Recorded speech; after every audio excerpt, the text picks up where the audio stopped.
specific kind of exhaustion that nobody talks about. And it's not the exhaustion of doing too much, it's the exhaustion of living inside your own head. Picture this: it's 2 a.m.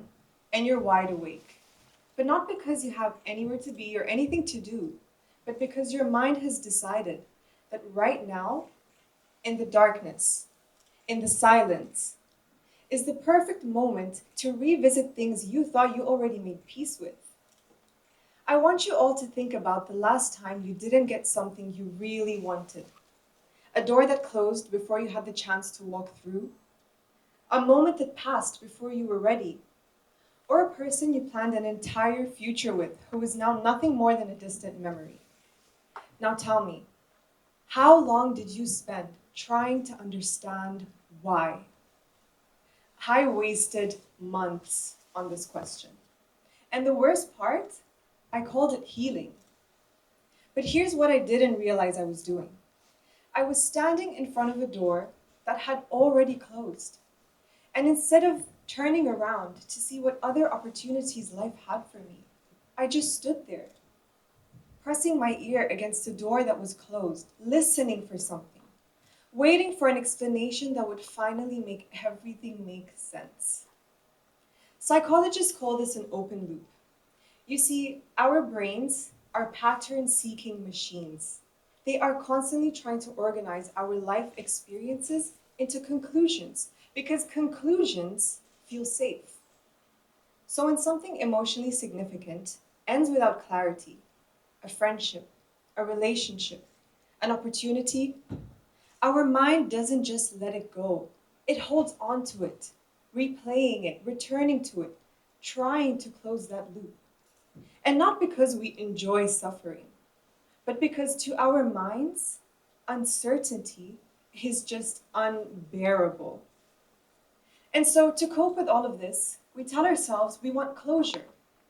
We say, if I just get an explanation, I can move on. If they just tell me why, I can finally be okay. But I want to challenge that today, because I believe closure, as most of us understand it, is an illusion. I mean, think about what we're really asking for when we say we want closure. We're not asking for information. We're asking for certainty. We want the story to feel complete.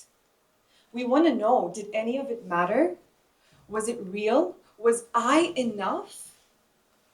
And here's the uncomfortable truth. No amount of explanation will ever fully answer those questions. Because those questions aren't about the other person. They're about us, our value, our worth, our place in the story. And we've handed the key to our own peace to something we no longer have access to.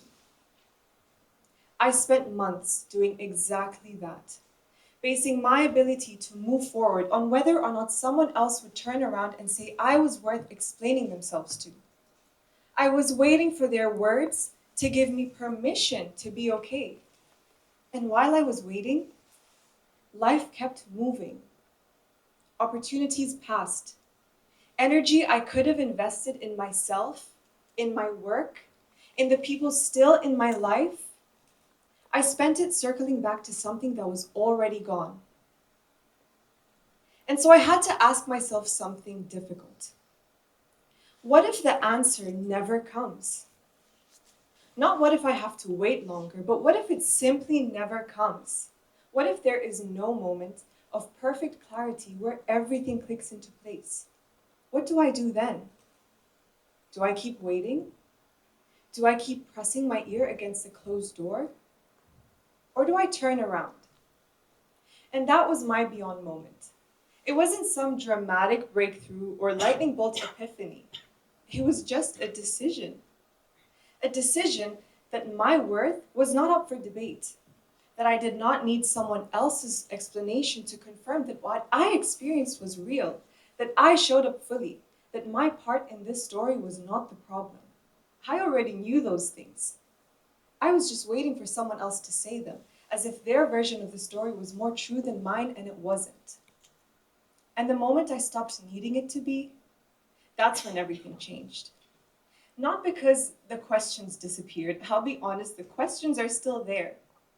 But they got quieter because I stopped feeding them. I stopped making them the center of my story. And in that space, the space I had spent months replaying, analyzing, and overthinking why I lost something I was so sure about, I found room. Room to ask different questions. Not why did that door close on me, but who do I want to become? And not what did I do wrong, but what do I actually want to build? See, that is what beyond means to me. It's not about reaching a destination and feeling complete.